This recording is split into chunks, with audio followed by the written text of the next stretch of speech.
Welcome this morning to the Ultrapure Water webinar. It's called IIoT Empowered by IIoW, and we'll explain that to you in a minute here.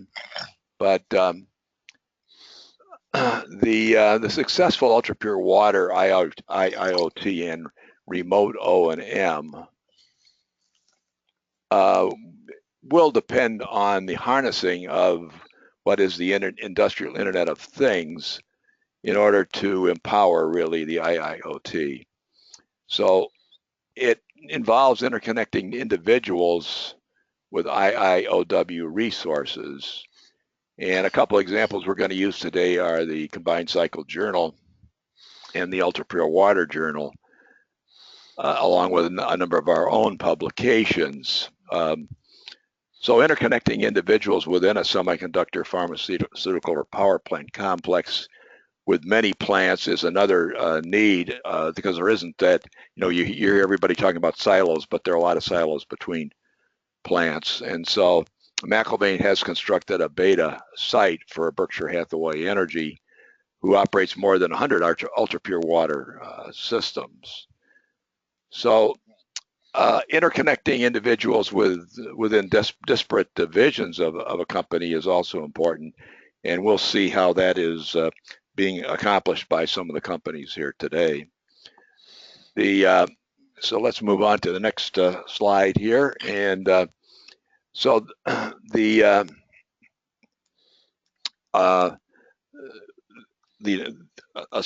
let's just see if going back here, next slides will show the IIoT resources relative to ultrapure water and steam monitoring. But before we do that, I do want to get back into some of the monitoring aspects. And so I'm going to skip back here a little ways. And so the operators of ultrapure water systems in power plants, pharmaceutical, semiconductor, and other industries requiring ultrapure water will be investing $5 billion in hardware, consumables, and services this year for high purity water. The McIlvaine publishes these forecasts in the ultrapure water world markets, and we're predicting that 7% of that expenditure, or 350 million, will be spent for IIoT and remote O&M. And the important aspect here is that the IIoT segment will be growing at somewhere between 9 and 13% versus about 4% for the ultrapure water industry generally. So the IIoT revenues will jump from 350 million this year to 875 million at the 9%, and is possibly as high as 1.2 billion by 2026 at the 13% predicted growth of IIoT by people like Accenture. And a lot of these forecasts are included in our industrial IIoT and remote O&M service. The forecast in the report is by the individual industries, and you can see that semiconductor industry is the largest user of ultrapure water, and its IIoT investments will be as high as 262 million in 2026, but could be as high as 350 million.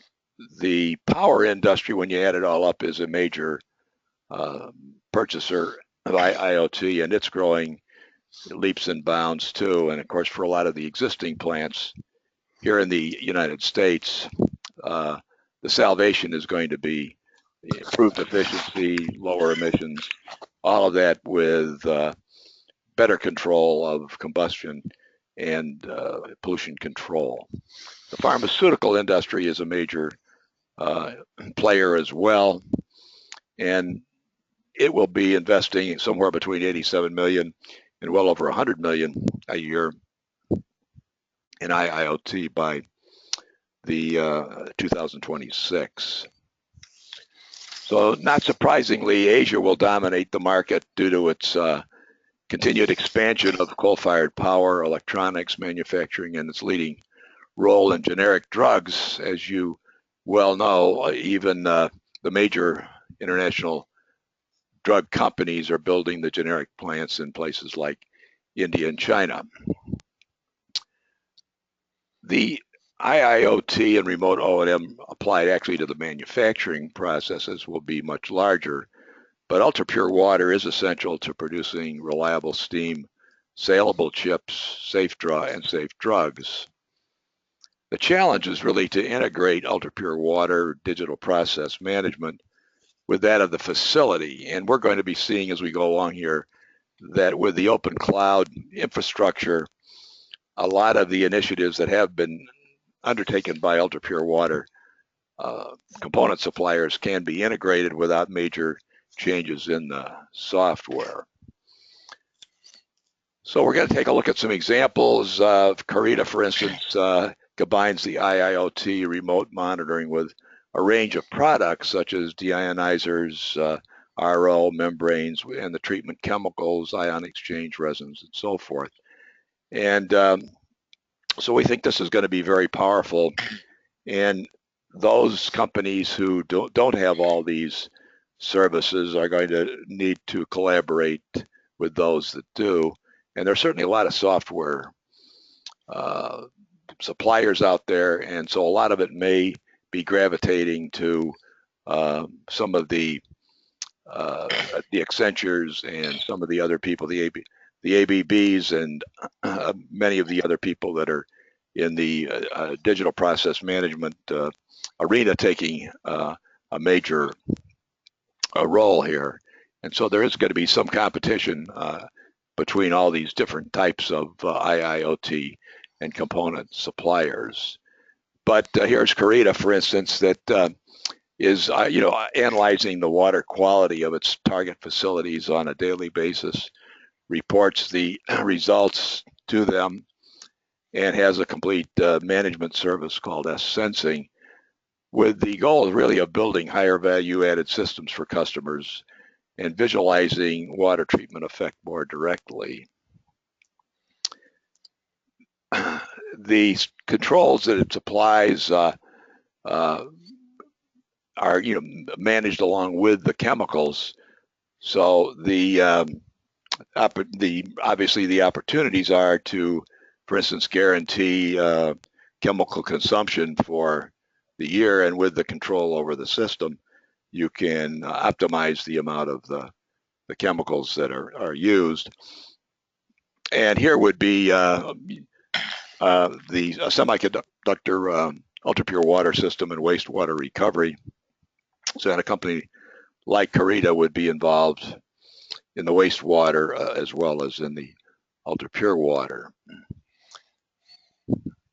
Another major player here is going to be Suez, and it has an opportunity to become the leader in ultrapure water. For one reason, it acquired GE Water, who has a lot of ultrapure water technology and the treatment chemicals. Now, Suez is remotely monitoring wastewater and water facilities worldwide from its French remote monitoring center. And we've done a deep dive of Chile as an example. And in Chile, Suez operates 40% of all the water and wastewater treatment plants for municipalities. Its Degramont group has supplied a lot of the equipment, and now it's monitoring remotely a lot of these installations from the French Remote Monitoring Center.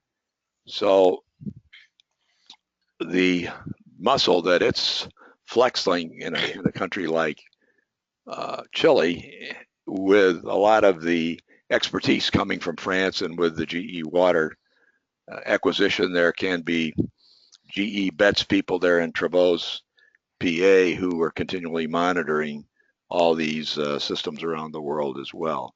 So it is a pretty powerful future for Suez. Another variable here is to combine the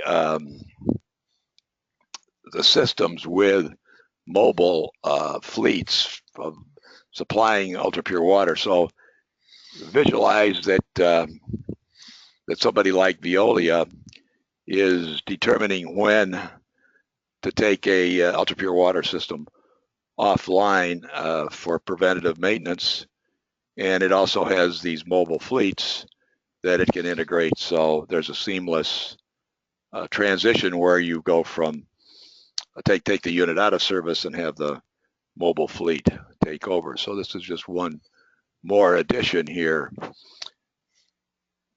The way we envision the ultimate IIoT operations is with the open architecture and the cloud-based systems. Innumerable suppliers of the components can be monitoring the plant as well as the main remote operator. So when it comes to pumps and valves, filters, as well as a lot of the other hardware, you're going to have these companies involved. And a lot of them already do have valve health software, for instance. And this can all be incorporated and can be in the main system, but the valve people can be monitoring their valves in the system through the same cloud-based system. And of course, for the treatment chemical people and the filter people, this is going to be important because filters need to be replaced periodically, and you can be measuring which by pressure drop and other ways, which ones need to be removed and replaced when, or otherwise cleaned. So the empowerment of IIoT by IIoW has to take a new course because it's pretty much fractured out there. But there are a couple publications that, and along certainly with a number of the technical associations, but in terms of commercial publications, a couple that I wanted to single out. One is the Combined Cycle Journal, but another one is Ultrapure Water, and we're going to talk about that a little bit more in depth in a minute. But one of the efforts that we have going is this beta site with more than 100 Ultrapure Water systems. So the Ultrapure Water Journal is one of the resources we're going to be talking about. Our Ultrapure Water World Markets, but we also have, in addition to this Berkshire Hathaway Energy, we have a decision system that's free of charge to any coal-fired power plant in the world, and then we have another one for gas turbines, and we get into ultrapure water issues there. So it is a way for the suppliers to reach and interconnect with these utilities around the world. Now, Mike Henley is with us. And Mike, would you go through the next couple slides and tell us a little bit about ultrapure water? I'm happy to, Bob, and thank you for this opportunity. We now call it GWI Ultrapure, and it is a web-based publication at the address that you see on the screen, ultrapurewater.com. It is a successor to Ultrapure Water Journal. And we are a part of the bigger Global Water Intelligence family of water-related publications. So this kind of continues what has been our area of coverage since the founding in 1984. We cover different industrial users of high purity and industrial water. Examples would include microelectronics, pharmaceutical, power, food and beverage, petrochemical, refineries, and general industrial facilities. And in terms of applications, we look at areas such as DEI and high purity water treatment, processed water, boiler water, cooling water treatment, wastewater reclaim and reuse.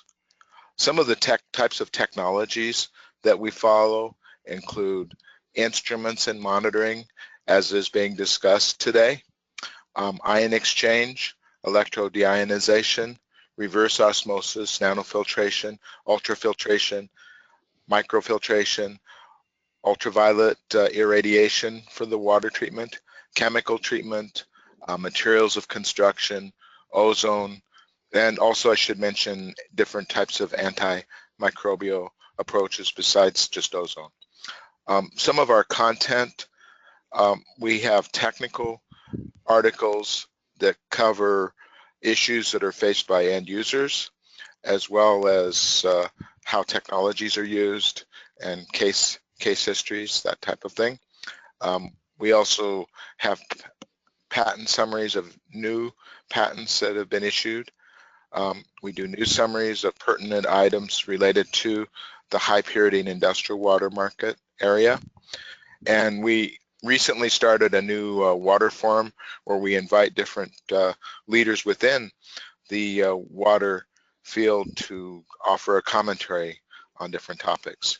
And we have a discussion column which is based around a couple of groups on LinkedIn, and then featured types of articles. We also have an archive of more than 2,200 articles, and on this slide you see some examples of some different articles that would be available. One of them is by Val Franco and some other authors that looks at new techniques for real-time monitoring of RO membrane integrity for virus removal. Another example is an article by Dr. John Genova, Felipe Rican, Ignacy Keeler, and Malek Salamor on THM monitoring. A third one by Brad Beaker looks at lessons that can be learned from steam generation, chemistry control and monitoring. Another one by Anthony Selby looks at common cooling system techniques for microbiological control and monitoring. And the last one by Dr. Greg Bachman, Debbie Schroeder, Dave Moyer, and Dr.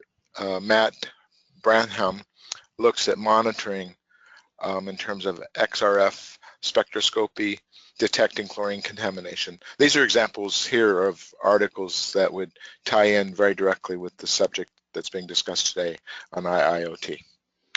And I think what's important here is there is a lot of unique information here that allows the end user to adapt new technologies or to refine and adapt, repair products, replace products that he's already using. So I think this is the whole key here on the IIoW is with all these sensors, you can tell what's working and what isn't working, but how to make it work better or how to replace something that isn't working with something that's better, you need to take the next step. And I think you people are doing a real good job. Now, like somebody like Anthony Selby, isn't he also the director of the electricity chemistry workshop every year? Anthony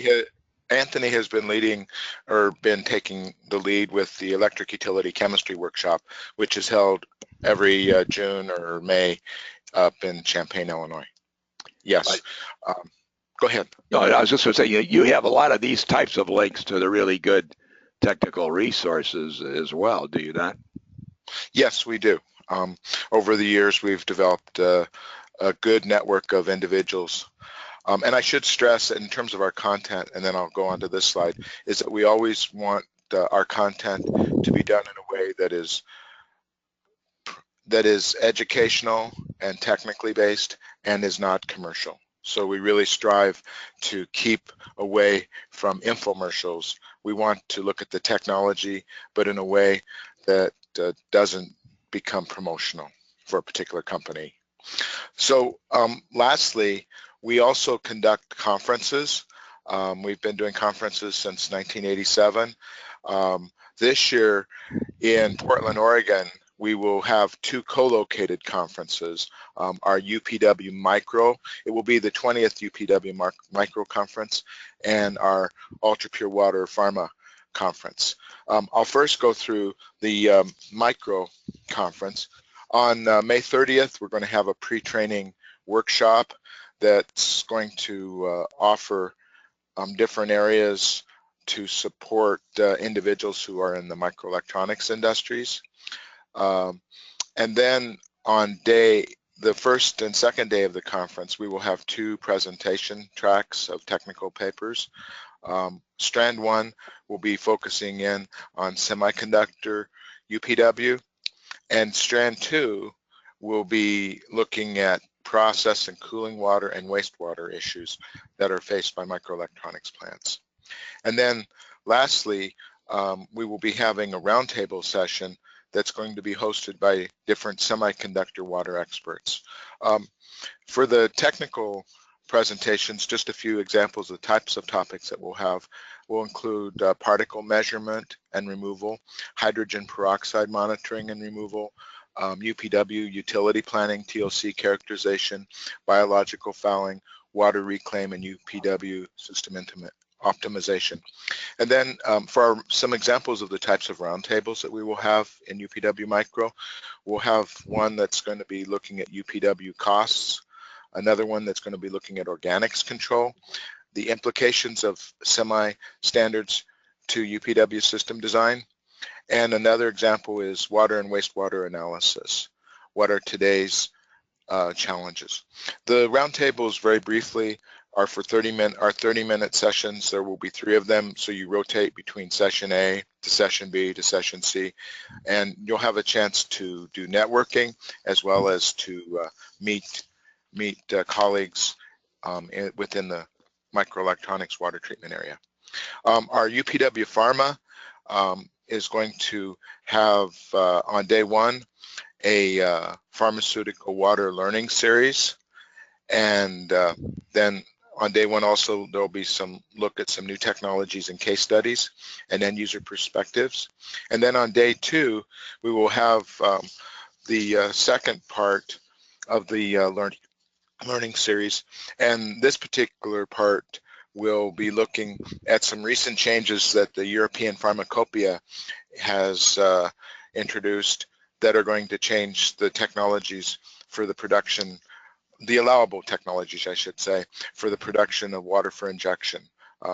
Historically, the EP has wanted it to be distillation technologies, but now they're also going to allow for the use of membranes.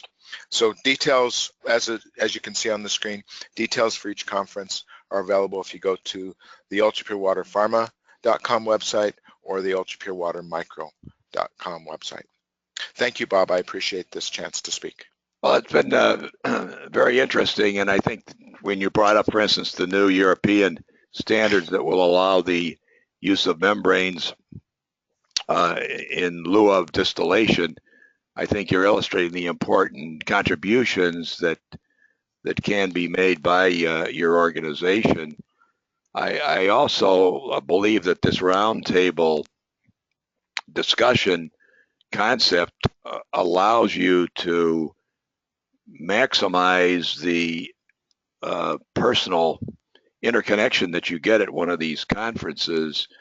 And I would submit that with the new digital world, a lot of the conventional speech type presentations where there's 30 minutes at the end of the speech for anybody who has any questions, all that is probably better served, just like we're doing now, with recorded presentations. And in fact, you can with the process diagrams and PowerPoints and so forth, you can do a lot more than you usually can with a speech where you're looking at a screen that's 50 feet away.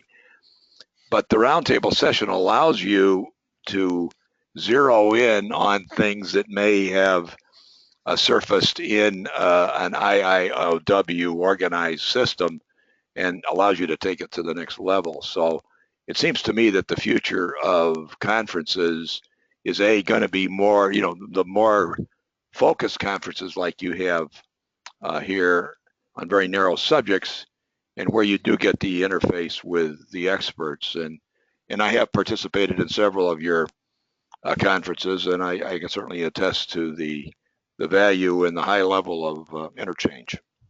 Thank you. And I would like to just briefly add that on the micro side, we are very closely aligned with some individuals that are involved with the IRDS, which is an organization that helps to propose to SEMI standard changes that might need to be made for semiconductor water treatment. And on the pharma side, we've been closely aligned with some individuals that have been very closely involved with the United States Pharmacopoeia in terms of its development of water treatment standards. Some good points. Well, thanks, Mike. And thank you, Bob. Yeah, we just put a few of the articles that we pulled out of even just the abstracts, and the abstracts are online, and the full articles are,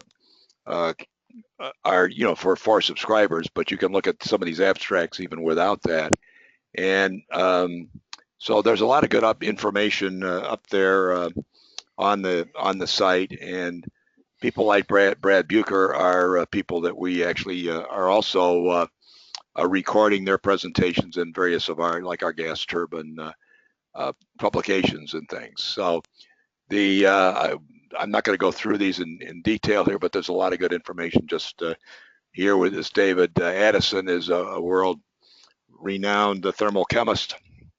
A lot of good information that we've been reporting on in our because of the problems in the combined cycling with gas turbines. There's all sorts of problems there that he's been able to help address. And so let's move on to the suppliers of the systems here. The ABB is a big player in all this, and they have they're in each of these different areas. But for instance, in the pharmaceutical area, they have linked up with Wareham IT Solutions, and so they're taking it to a more sophisticated level to essentially increase efficiency, improve productivity, and meet regulatory requirements for the whole pharmaceutical operation. So I think that the Ultrapure water will be an additional aspect of a lot of these types of systems. So, in addition to all the Ultrapure water things, here are some of the items that would be included in a total ABB cloud-based system. And ABB is also involved in a lot of the actual sensors and analyzers and things. So obviously the conductivity transmitter is a key aspect. Getting all this wireless and getting it cost effectively into the cloud system is a very important initiative. I put up something on silica because this is one of the major problems that a lot of power plants. There's a very erratic silica contamination of the water, and in some plants it's really a huge problem. In other plants it isn't a problem at all. But the having a silica analyzer that does some of the things that ABB claims, such as cutting the costs and maintenance associated with silica monitoring, are the kinds of important steps that are going to make IIoT so much more cost effective. And ABB has weighed in on a lot of the parameters that need to be controlled in an ultrapure wet demineralization system, and the what the controller needs to do. And you have to have these algorithms that can be integrated. But again, here we step from that into better algorithms with more wisdom, and therefore the integration with IIoW. And in this particular they talk about gradations here, starting with the simple PLC and then on to SCADA and DCS. But by the time you get to the cloud system, you not only are storing this data for long periods, but you're distributing it on a basis of need to know to a lot of the other suppliers of the components. So again, monitoring all these different parameters is essential, but now that it could be done 1,000 miles away and experts available when a problem can't be solved by lower levels is going to be a huge development. And again, some more of the details of what this is all about. Moving on with Danaher as a supplier here, we talked about them last week in the clean rooms because of their Met 1 and Paul divisions.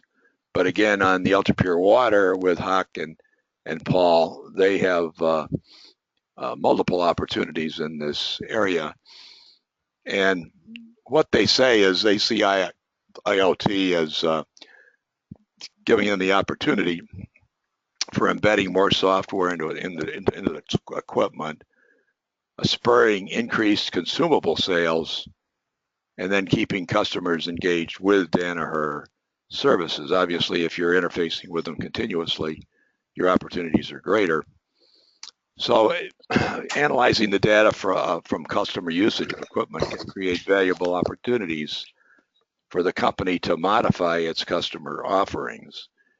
So I think this is the really important takeaway of all this, is there's going to be billions of what we might even consider to be white papers generated by these sensors. As this product is doing better here because, and that can be then taken by the suppliers to say, okay, here's where we aren't doing such a good job. How can we make a product that's better? Danaher points out that their margins are only in the mid-teens for the businesses that are affected by IIoT, and they're essentially saying with Beckman Coulter and Paul and an IIoT focus, we can get those margins up where we have the margins for the other division. And they have the components with the particle monitoring and control of Ultrapure water. For instance, the Anatel Ultrapure 100 particle monitor is able to measure particles as low as 0.1 microns. And of course, with all the new trends in the semiconductor industry, measuring these very small submicron particles becomes key.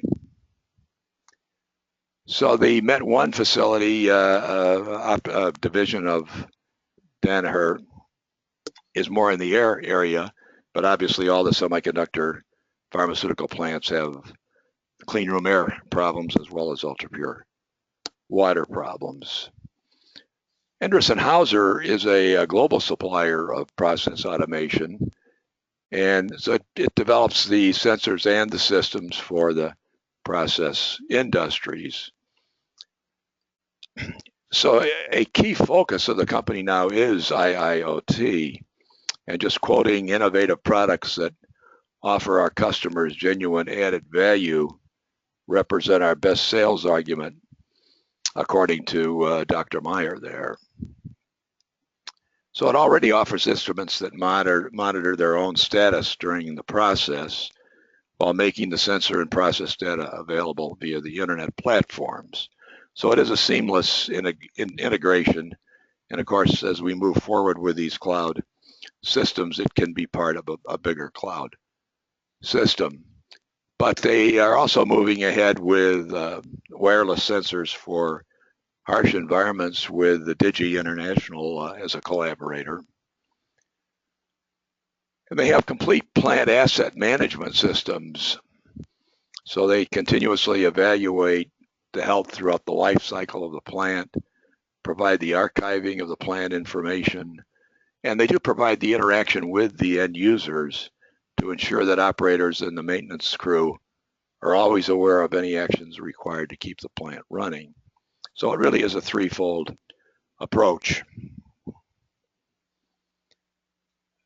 They have various different engagements and agreements, collaborations. I think we're going to see more and more of that.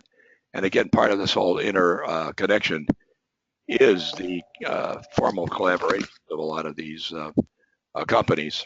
Ultrapure. And so they have a new one with Jerry Electric that helps them in the Canadian market, and with the Rockwell automation software as well. Hi, William. How are you doing, sir? So the and some of the other companies are in doing things as well, including a lot of the component companies. So you really have the ion exchange system suppliers like Envirogen that does provide the systems and the consumables, but they have sensing, data logging, and remote communication capabilities, so that ultimately they need to be hooked up to some of these bigger systems that will be available. So Hawk has got the prognosis predictive diagnostic system, and obviously can be expanded to complete O&M monitoring. So this, I think, is a interesting development here. Mettler Toledo has a number of measuring technologies, and they are focused in this area. They talk about recent developments surrounding Industry 4.0, and the Internet of Things have started to facilitate, in their opinion, a paradigm shift in various manufacturing industries. And so they stand to do very well in this industry because of all of the monitoring and software, the sensors and things that they have. And one of those, for instance, would be InTouch Remote services that gives real-time awareness of equipment health, planned service interventions, and increased productivity. And those are certainly the buzzwords that you want to hear. So they have a particular focus on the pharmaceutical water industry, as they do in other industries, with TOC and conductivity measurement. And I think that companies like this stand to do well because with the Thornton Group, they've got many, many decades of experience with the processes as well. And one of their retired people, for instance, we've suggested becomes a niche expert to provide a lot of this wisdom that he's gathered over the years to be able to put that, to make that available to end users everywhere. So I think this is another aspect we won't talk too much about today, but you're going to have the opportunity to utilize the top 4 or 5 people in the world who are niche experts on a very, very narrow subject. And with the explosion of all this information, nobody can be truly an expert on every little niche. And so the more you can get these semi-retired people to focus on a very narrow niche and become the world's expert, the more efficient these IIoW and IIoT systems will be.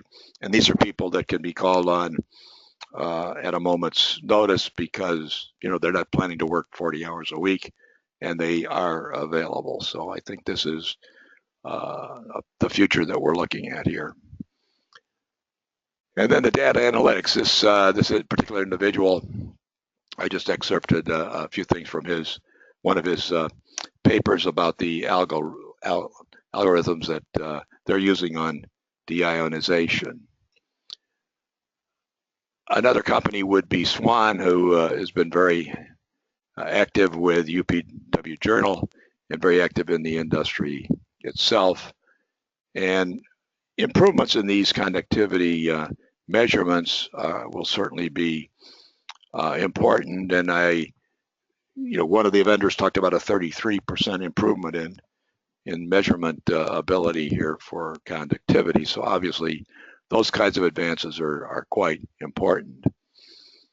Veolia is another company that we talked about briefly before on the mobile, but obviously they're into all this in a big way as well.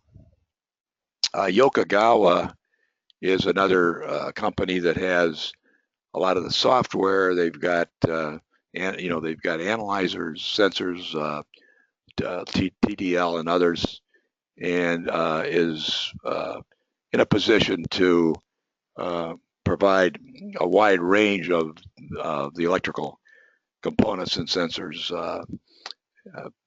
in the systems. So those are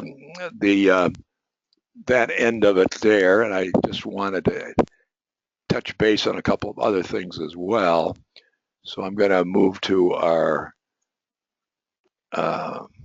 gas turbine updates here. Right, and Truman actually ended up at Thornton. Let's see here. Yeah, basically what I wanted to show you here is that a lot of these other services that we're involved with provide a lot of this connection. So this is our regular update to our gas turbine decisions.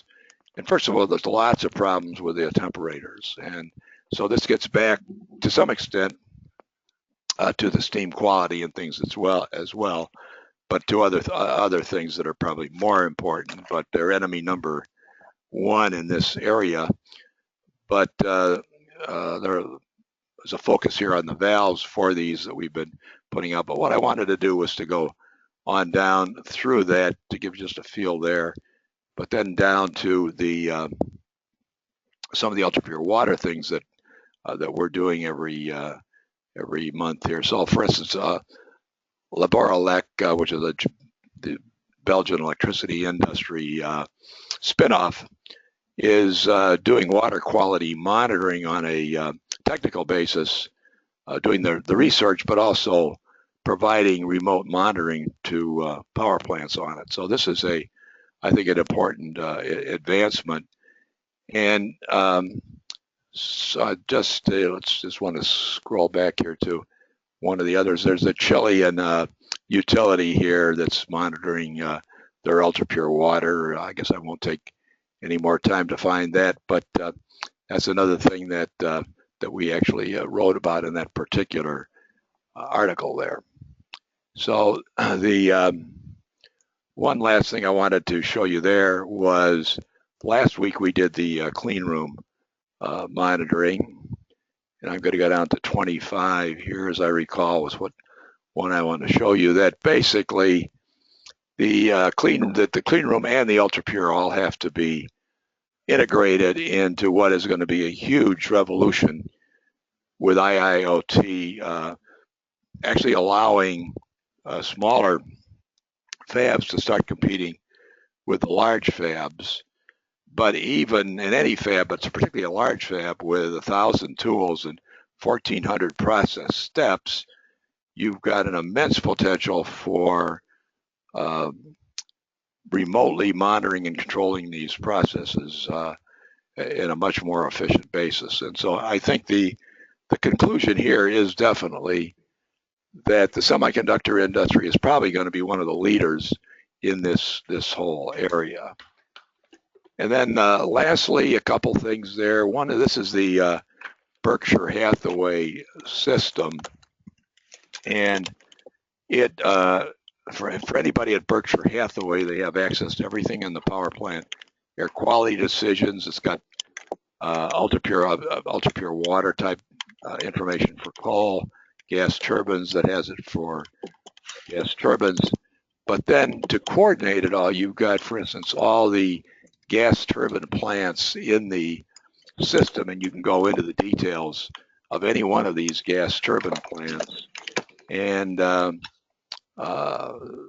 this is a way to link all the information within a whole plant system, which in this case has 200 different plants in the BHE system. And then the last thing I will mention here is the service that itself, and this is the industrial IoT and remote O&M, and a lot of different components there. But one thing I did want to show you was the newsletter. And so this is a monthly newsletter that supports the various different aspects, and including these sessions today, the webinars, and the market analyses. But then on a monthly basis, that you also get this. And the again, each session has a lot of each issue has a lot of things that would be relevant here to the even the Ultrapure water. So, for instance, here's Euro water that just supplied a water treatment system for a Polish gas turbine plant, and down to the goals here and the guarantees and so forth. So I think this completes our session for today. And if there are no questions, any questions from anybody, we'd be glad to take any amount of time here if you have a question. If not, I'd like to thank you for spending the time with us today, and we'll look forward to having you next week as treatment chemicals, and we do have an IIoT webinar every week, so look forward to having you with us again. And this is Bob McElvain signing off for now.